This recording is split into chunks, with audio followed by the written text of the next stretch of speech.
Good afternoon ma'am, नमस्कार sir. Good afternoon ji. Thank you madam.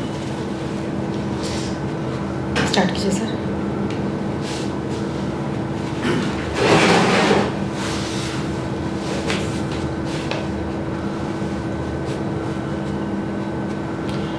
कब graduation किया आपने? मैडम मैंने 2018 में ग्रेजुएशन किया है। कौन सा सब्जेक्ट था आपका? मैडम मैंने बीएससी किया है, जो कि पास कोर्स है। अच्छा। इसमें मैंने फिजिक्स, मैथमेटिक्स और हिस्ट्री की पढ़ाई की है। अच्छा। जी मैम। और ऑप्शनल आपका क्या था? हिस्ट्री है मैडम। ऑप्शनल हिस्ट्री है। जी। इससे पहले भी कभी आपने एग्जामिनेशन दिया था? जी मैम। ये कौन सा अटेम्प्ट था आपका? ये मेरा 4th अटैम्प्ट है। और इससे पहले कहाँ तक पहुँचे थे?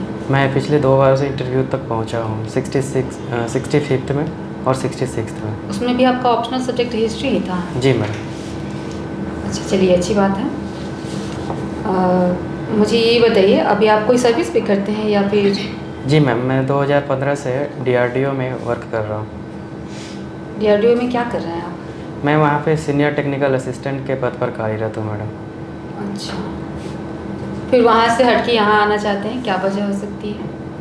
हाँ मैम, एक तो अपने क्षेत्र के प्रति लगाव है, दूसरा एक जो एडमिनिस्ट्रेशन में कुछ पब्लिक के लिए वर्क करने का एक इच्छा है, साथ में एक सामाजिक सम्मान, एक प्रतिष्ठा, इन सब चीज़ों के लिए वजह से मैं इधर आना चाहता हूँ। अच्छा, मुझे ये बताइए कि आप पहले से वहाँ वर्क कर रहे हैं, ऐसे में आप प्रशासन में आ जाते हैं तो आपका उस वर्क का जो एक्सपीरियंस होगा इसमें कैसे इस्तेमाल करेंगे? जी मैम, मैं वहाँ पे जो जिस पद पर कार्यरत हूँ और जिस डिपार्टमेंट में हूँ, वहाँ पे मैं एक असिस्टेंट के रूप में कार्यरत हूँ, जो कि एक प्लानिंग को देखता है। तो प्लानिंग में जो कि वहाँ पे हमारे टीम में एक लगभग 100 मेंबर्स हैं, जो कि अलग अलग 10 डिपार्टमेंट में बटे हुए हैं, सब डिपार्टमेंट में। तो हमारा काम होता है वहाँ पे सब डिपार्टमेंट को कोऑर्डिनेट करना, क्योंकि कोई जैसे कि साइंटिफिक वर्क के लिए कुछ भी कंपोनेंट की आवश्यकता होती है, तो सबसे पहले हमारे पास आता है वो बनने के लिए। तो हम पहले उसे चेक करते हैं कि वो हमारे पास बन सकता है या नहीं बन सकता है, और अगर बनेगा तो कौन से सब डिपार्टमेंट में बनेगा। उसके बाद हम फिर वर्क ऑर्डर रेज़ करने के बाद अलग अलग डिपार्टमेंट से वो वर्क कंप्लीट करवाते मैंने हैं। ये पूछा कि आप उस डिपार्टमेंट का जो एक्सपीरियंस है इस डिपार्टमेंट में, मतलब प्रशासन में कैसे इस्तेमाल कर पाएंगे? जी मैम, जैसे कि मैं वहाँ पे टीम बिल्डिंग, मैंने स्किल सीखा है टीम बिल्डिंग का, और चूँकि हार्ड वर्किंग का वहाँ पे बहुत ज़्यादा रोल है, तो मैं यहाँ पे हार्ड वर्किंग के लिए काम कर पाऊँगा। और मैम जैसे कि ऑलरेडी मैं एक जॉब में हूँ, तो एक जॉब में जो चीज़ें होती है उसके बारे में भी थोड़ा आइडिया है, तो मैं यहाँ पे इस्तेमाल कर सकता हूँ। जैसे कि प्रॉब्लम सॉल्यूशन निकालना, जैसे डिसीजन मेकिंग मैडम, मेकिंग, और सीनियर और जूनियर के साथ में किस तरह से हम डील कर पाएंगे बातों को, या फिर किसी भी प्रॉब्लम के सॉल्यूशन के रिगार्डिंग। तो जी मैम। आपने पोस्ट प्रेफरेंस कौन कौन सा दिया है? फर्स्ट, सेकंड, थर्ड बताइए मुझे। हाँ मैम, पहले तो BAS है, फिर BFS है, फिर बिहार एजुकेशन सर्विस है। Bihar education service. अच्छा, आप मुझे 3 क्वालिटी बताइए जिसके कारण मैं आपको एज ए प्रशासक चुनूँ। हाँ मैम, मैं एक जैसे कि हार्ड वर्किंग हूँ मैम। दूसरा मैम, मैं अगर देख सकूँ तो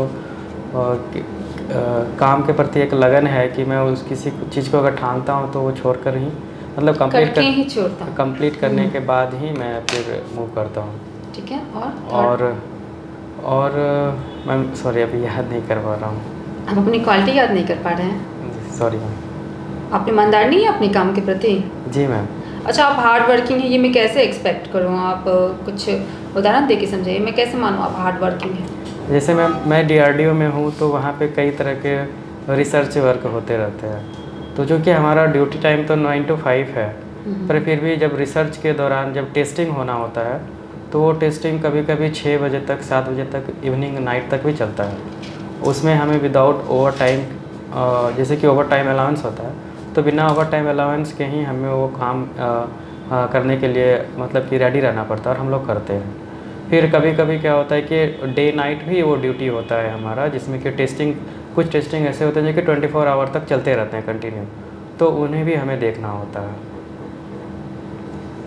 अच्छा, चलिए एक मैं कंडीशन देती हूँ, आप मुझे बताइएगा। मान के चलिए आप बोल रहे थे कि मैं BPSC निकालना चाहता था और मैं पब्लिक सेवा करना चाहता था, तो यही आपका लक्ष्य था कि अदरवाइज़ कुछ और भी करना चाहते हैं?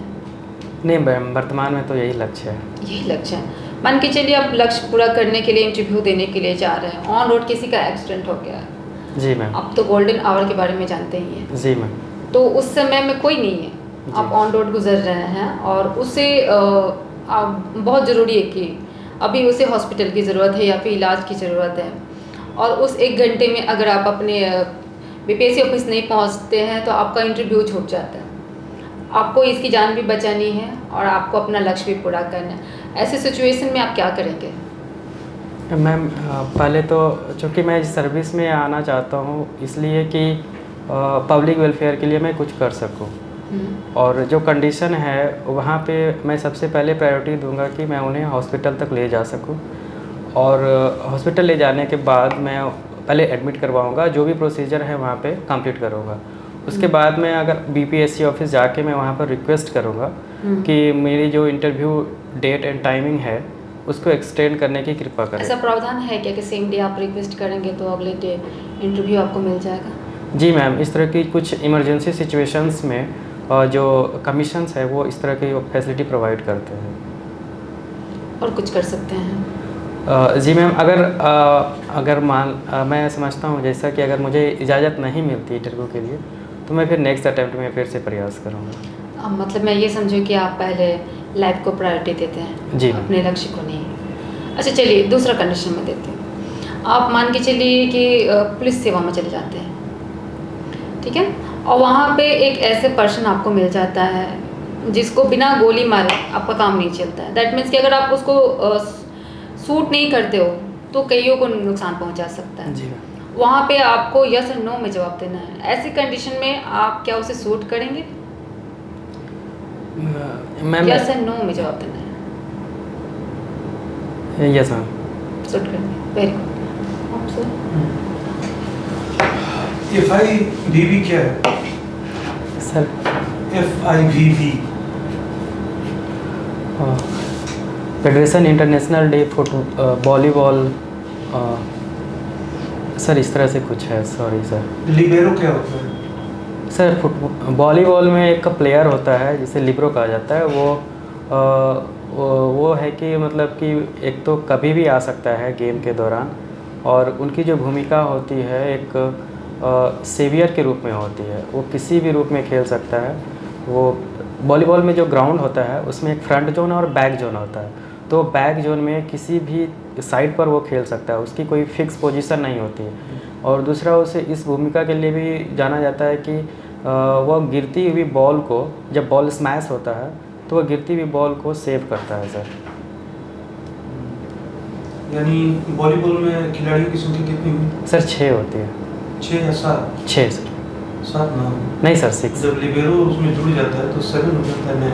नहीं सर, वो लिब्रो इंक्लूड करके 6 होता है। अच्छा ये बता, 2020 के ओलंपिक में मेंस और विमेंस दोनों का गोल्ड मेडलिस्ट टीम का नाम बताइए। सर किस गेम में? 2020 ओलंपिक्स। जी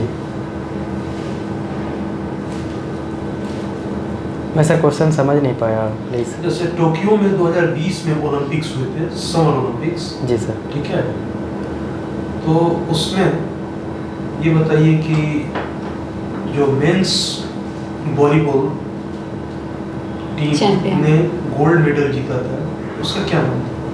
कौन सी टीम ने जीता? किस कंट्री ने जीता?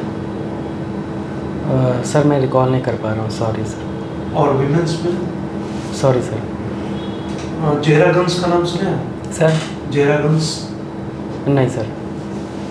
एक फेमस विमेन वॉलीबॉल प्लेयर है। Sorry sir. आपका ऑप्शनल सब्जेक्ट हिस्ट्री है। जी सर। तो यूरोप में आधुनिक जो राष्ट्र राज्य व्यवस्था है तो उसकी नींव किस ऐतिहासिक युद्ध और उसके तत्पश्चात हुई संधि के बाद होती है?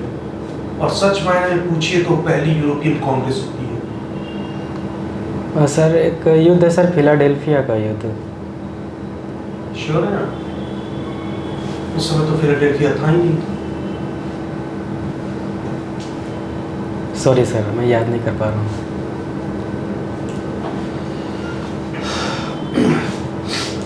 अच्छा, इंटेंट कॉर्डाइल क्या है? Sorry sir. मार्सिलेज जानते हैं? No sir. अच्छा, ये रेन ऑफ टेरर किसको कहा जाता है? Reign of sorry sir. अच्छा, भारत के परिप्रेक्ष्य में बताइए कि मेसोपोटामिया कमीशन का गठन कब हुआ था? सॉरी सर, याद नहीं कर पा रहा हूँ। वैधानिक आयोग को जो है कॉमन भाषा में क्या कहा जाता है? वैधानिक आयोग। Sorry sir. भारत के पहले जो राज्य सचिव थे कौन बने? राज्य सचिव। हाँ, सेक्रेटरी ऑफ स्टेट। नहीं याद कर पा रहा हूँ सर। अच्छा, ये बताइए कि डाउनवर्ड फिल्ट्रेशन थ्योरी क्या थी? Sir, downward filtration theory sir Lord Macaulay के द्वारा जारी किया गया था। इसमें मूलतः सिद्धांत यह था कि पहले उच्च वर्ग के कुछ लोगों को हम शिक्षा प्रदान करेंगे और उसके बाद उससे छट करके नीचे के लोगों को शिक्षा अपने आप प्राप्त होगी। अच्छा,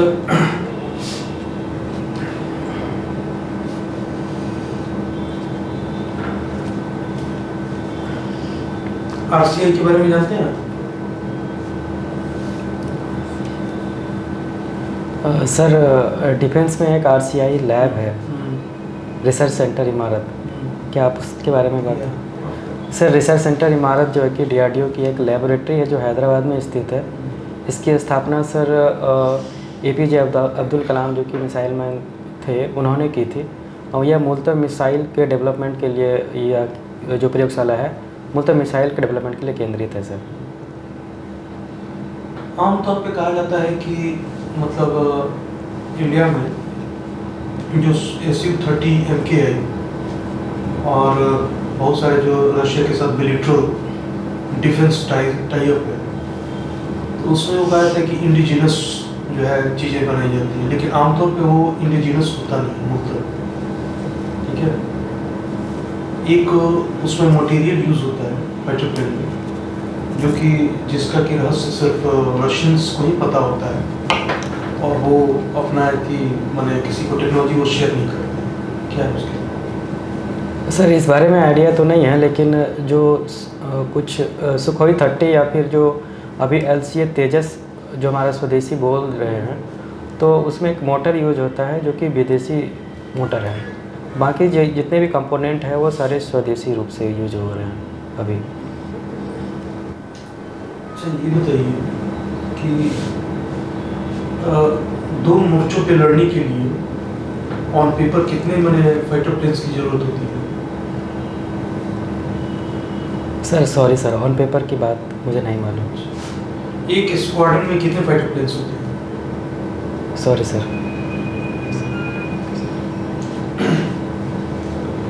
अच्छा, ये बहुतों को ये लगता है कि जैसे गांधी जी का एक सिद्धांत था संघर्ष विराम संघर्ष, तो उसी के प्रत्युत्तर में ब्रिटिश सरकार का एक सिद्धांत था। वो कौन सा सिद्धांत था?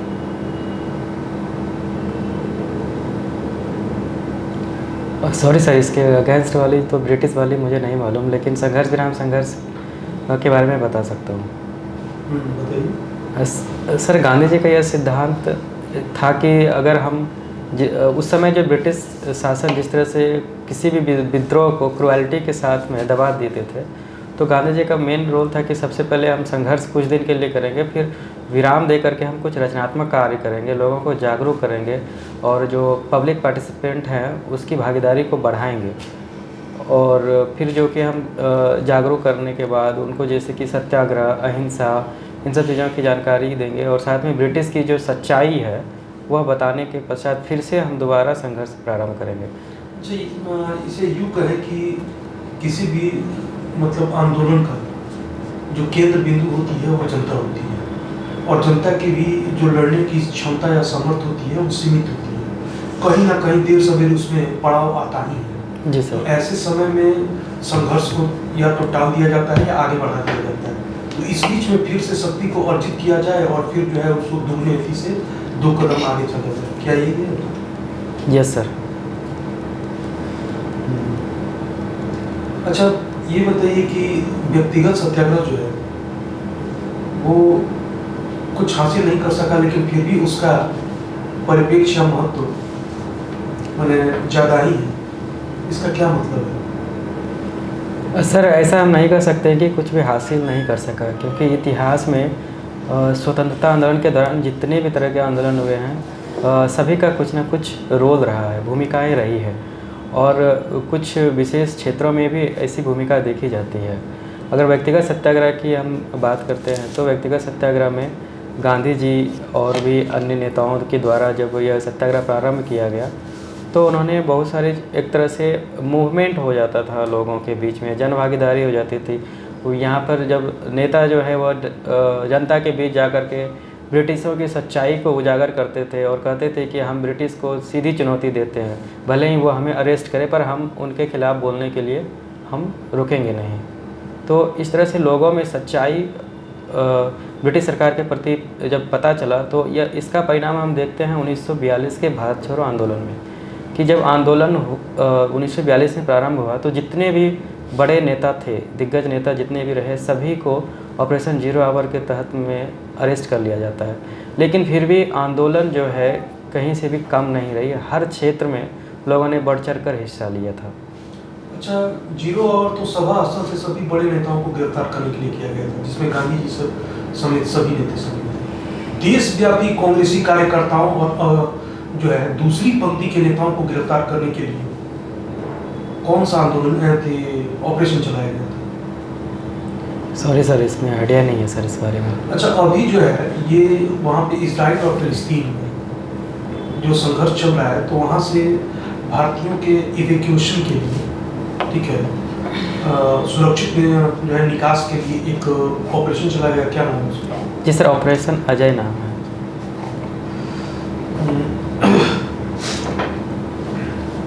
अच्छा, अभी इसमें इन्होंने प्रधानमंत्री ने जो है इजराइल का समर्थन किया है, ठीक है, तो फिलिस्तीन के प्रति जो हमारी माने हिमायती नीति थी, तो क्या एक तरह से वो बिल्कुल बदल गई है या फिर वो अपने भारतीय विदेश नीति है उसी पे वो जो है अडिग है प्रधानमंत्री? सर, जैसा कि भारत के प्रधानमंत्री की तरफ से घोषणा जारी की गई थी, तो इजराइल के प्रति भले ही नीति बदली हो, पर फ़िलिस्तीन के प्रति जो पहले नीति थी हमारी, अभी भी वही नीति है कि फ़िलिस्तीन एक स्वतंत्र राज्य था और अभी भी स्वतंत्र राज्य है।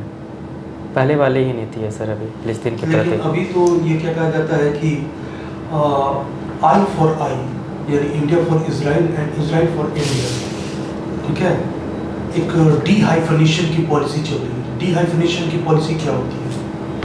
हाँ, इस बारे में आइडिया नहीं है सर। अच्छा, ये भारत का आधिकारिक दूतावास इजराइल में कहाँ पे है? सर, तेल अवीव में है। कब से शुरुआत हुई दोनों के जो है व्यवहारिक संबंधों की? सॉरी सर, एग्जैक्ट याद नहीं है डेट। अच्छा, योम कीपर युद्ध क्या था? Sorry sir. ये बताइए कि हाल फिलहाल में जो भारत और कनाडा के बीच संबंधों में जो एक निम्नतम स्तर पे आ गया है भारत कनाडा संबंधों का दौर, जिसमें कि एक महत्वपूर्ण जो है फ्री ट्रेड एग्रीमेंट दोनों देशों के बीच हस्ताक्षरित होने वाला था, लेकिन वो फिर ठंडे बस्ते में चला गया। और इससे जो दोनों देशों के बीच जो द्विपक्षीय व्यापार हो, सेवाओं और वस्तुओं का व्यापार होता, तो दोनों देशों को फायदा होता, ठीक है जी सर। तो जो है कनाडा और भारत के बीच जो संबंध अभी निम्न स्तर पे आ गए हैं, इसके क्या कारण हैं और कैसे इसको दूर किया जा सकता है? सर, वर्तमान में जो एक हरदीप सिंह निज्जर जो कि खालिस्तानी आतंकवादी के रूप में घोषित था, उनकी हत्या के सिलसिले में कनाडा की सरकार ने भारत पर आरोप लगाया है कि भारत की इसमें हाथ है। पर जैसा कि अभी न्यूज़ में आ रहा है कि ऐसी भारत की कोई भी हाथ नहीं है। इस वजह से भारत सरकार ने अपनी घोषणा की है कि हम कनाडा के साथ जब तक कनाडा अपने अंदर अपने देश के अंदर खालिस्तानी आतंकवादियों के प्रति जब तक कार्रवाई नहीं करती तब तक हम संबंध सुधारने के लिए तैयार नहीं होंगे।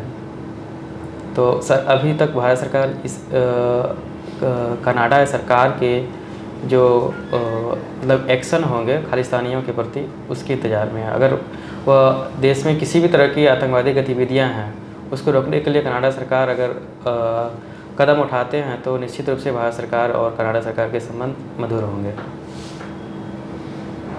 आज के दिन जो है एक प्रसिद्ध जो है व्यक्ति का जो है जन्म दिवस है, श्रद्धांजलि दिवस है, ठीक है। Sir doctor APJ Abdul Kalam जी का आज जन्म दिवस है। इनका जन्म 15 अक्टूबर 1931 ईस्वी में हुआ था। इन्हें भारत के मिसाइल मैन के रूप में जाना जाता है। और 15 अक्टूबर को ही एक मध्यकाल के महान शख्सियत का भी जन्म हुआ था। सॉरी सर, पता नहीं है। अच्छा, जब उनकी आत्मकथा विंग्स ऑफ फायर आपने पढ़ी है, ठीक है? पढ़ी है? नहीं सर। तो जब नहीं पढ़ी तो मैं अच्छा, आपका BSc रहा है ना ग्रेजुएशन में? जी मैम। ठीक है, बताइए ओम्स लॉ के बारे में बताइए।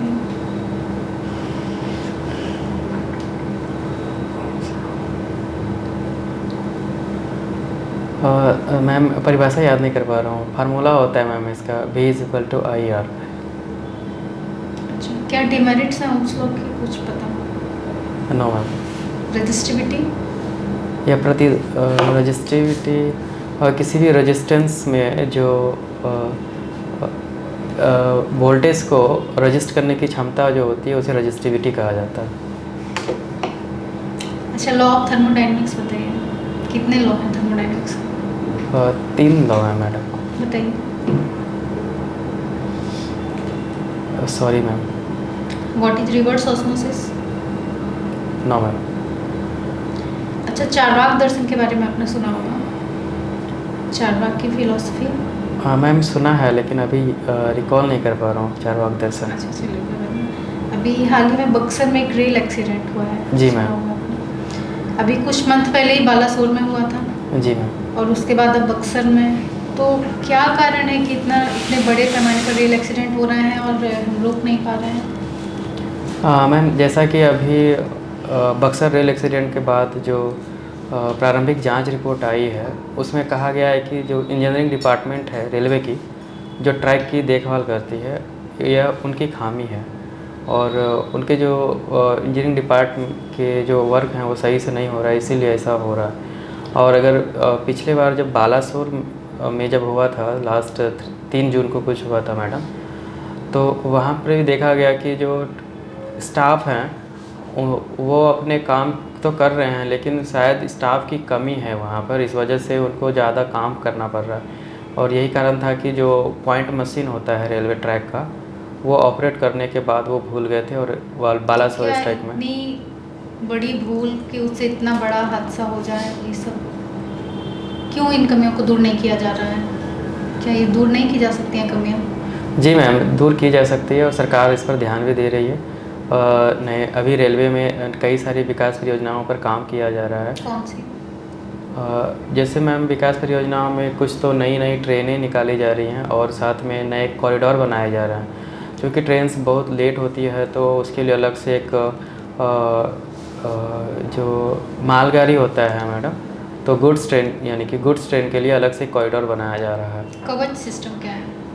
मैम कवच सिस्टम एक इलेक्ट्रॉनिक प्रणाली है जिसमें कि 2 ट्रेनों के बीच कॉलिजन को रोकने के लिए प्रयोग किया जाता है। तो अभी तक इसको क्यों नहीं प्रैक्टिकल लाया गया इसका? मैम अभी तक कुछ ट्रेनों में तो यह लगा है पर केवल कुछ ही रीज़न में, साउथ में आए थे, इधर नॉर्थ में तो एक भी जगह नहीं, जबकि एक्सीडेंट हो रहे हैं। हाँ मैम, साउथ में भी सभी जगह नहीं लगा है, कुछ हाँ, प्रमुख ट्रेनों में ही लग पाया है अभी ट्रायल बेसिस पे।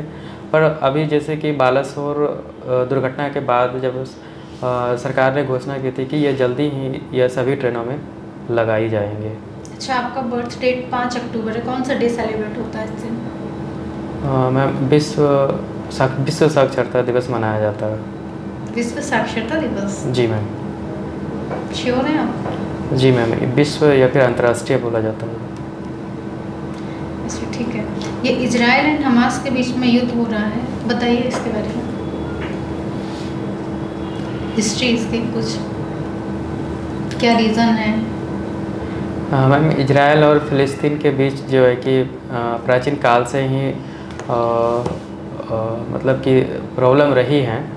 और चूँकि इजराइल जो है कि पहले अभी जितना बड़ा क्षेत्र है ये पहले नहीं था, छोटा क्षेत्र था इनका, पर धीरे धीरे इन्होंने कब्जाना शुरू किया और फ़िलिस्तीन के कई सारे क्षेत्र पर इन्होंने अपना अधिकार जमाया। और अभी वर्तमान में जो है गाज़ा पट्टी जो क्षेत्र है फ़िलिस्तीन का, वहाँ से हमास जो कि वहाँ पर अधिकार जमाए हुए था, उन्होंने आक्रमण किया इजराइल पे।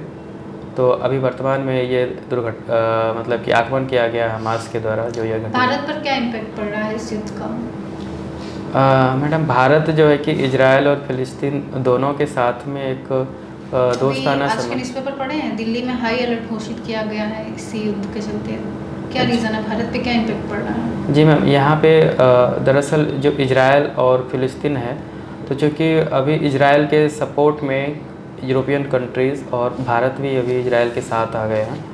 और जो फ़िलिस्तीन है, और फ़िलिस्तीन के साथ साथ कुछ जो मुस्लिम कंट्रीज़ हैं, तो वो फ़िलिस्तीन के सपोर्ट में हैं। और उसी के वजह से भारत में ऐसा देखा जा रहा है कि कई सारे राज्यों में भी अभी यह मतलब कि फ़िलिस्तीन के सपोर्ट में रैलियां निकाली जा रही है और भारत सरकार पर दबाव डाला जा रहा है कि यह इजराइल को जो साथ दे रहे हैं वो अपना सपोर्ट जो है कि वापस लें और फ़िलिस्तीनियों के सपोर्ट में काम करें। कास्ट बेस्ड सेंसस अभी आए हैं, आपने पढ़ा इसके बारे में? जी मैम। कितना इसका प्रॉफिट है या कितना लॉस है? मैम, कास्ट बेस्ड सेंसस जो सरकार के द्वारा जारी किया गया है अभी, इसको चूँकि यह सामाजिक और कल्याणकारी योजनाओं के लिए मूलतः सरकार का कहना है, तो अगर इस पर काम किया जाए तो यह समाज के जो निम्न वर्ग हैं और जो भी पिछड़े वर्ग हैं उनको लाभ मिलेगा।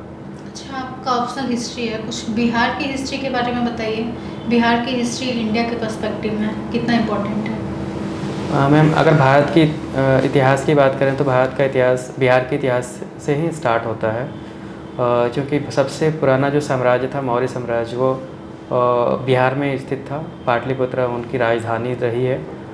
और चाहे सम्राट अशोक हो या फिर चंद्रगुप्त मौर्य हो, ऐसे महान राजा हुए। फिर मध्यकाल में हम देखते हैं कि पाल साम्राज्य में जब धर्मपाल आए, और भी कुमारगुप्त या फिर चंद्रगुप्त, इन लोगों ने भी बिहार में बहुत बड़ा योगदान दिया। और आज हम इसके परिप्रेक्ष्य में देखते हैं कि भारत बिहार के इतिहास को लेकर के आगे बढ़ रहा है, जैसे कि नालंदा विश्वविद्यालय है, विक्रमशिला विश्वविद्यालय है।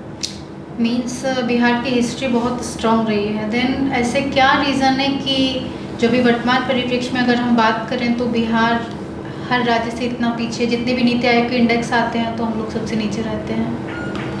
हाँ मैम, पिछले कुछ वर्षों में इस तरह की कुछ मतलब कुछ ऐसे पॉलिटिकल बोल सकते हैं उसको कि अनदेखी की गई है बिहार के साथ, जिससे कि बिहार में क्या पॉलिटिकल रीज़न है, बताइए। जैसे कि कुछ इंडस्ट्री बिहार में लगना था, नहीं लग पाया। बिहार में पहले झारखंड हुआ करता था, तो झारखंड में जो भी इंडस्ट्री थी, झारखंड विभाजन के बाद सारे इंडस्ट्रीज झारखंड चले गए, तो बिहार इससे ही अछूता रहा। और अगर हम देखते हैं इतिहास में, तो पहले जो बंगाल हुआ करता था, तो बंगाल के साथ में बिहार था।